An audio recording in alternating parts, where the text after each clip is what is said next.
નર્મદામાં MLA દર્શનાબેન દેશમુખના ધરણા સમેટાઈ ગયા। નર્મદામાં નારાજ એમએલએને મનાવવા પ્રદેશના નેતાઓએ વાત કરી।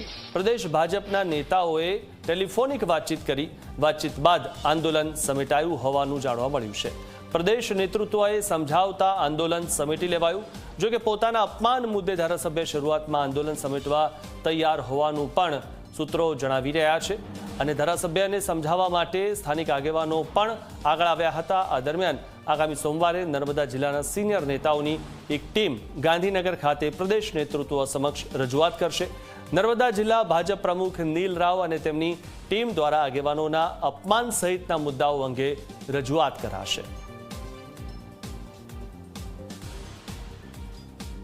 11 વાગ્યાથી શરૂ થયેલા ધરણાના કાર્યક્રમમાં પ્રદેશ ભારતીય જનતા પાર્ટીના મહામંત્રી શ્રી પ્રશાંતભાઈ કોરટજી દ્વારા વાતચીત કરવામાં આવી, જેમાં માન્ય મનસુખભાઈ વસાવાજી, મોતીભાઈ વસાવાજી અને ઘનશ્યામભાઈ પટેલજીની સાથે રહીને આખી ચર્ચા કરવામાં આવી અને એ ચર્ચાના અનુસંધાનમાં આજના જે સવારથી 11 વાગ્યાથી અત્યાર સુધીમાં જે ધરણાનો જે આ કાર્યક્રમ ચાલ્યો છે તે આજના દિવસ પૂરતો એને પૂરો કરવામાં આવે છે અને ભારતીય જનતા પાર્ટીના મહામંત્રી દ્વારા એક આશ્વાસન આપવામાં આવ્યું છે કે આવનારા દિવસમાં, આવતા વીકમાં ભારતીય જનતા પાર્ટીના સંગઠન સાથે ચર્ચા વિચારણા કરીને આ મુદ્દે જે પણ કંઈક નિર્ણય કરવામાં આવશે એના માટે પૂરેપૂરો સમય આપવામાં આવશે અને સાંભળવામાં પણ આવશે।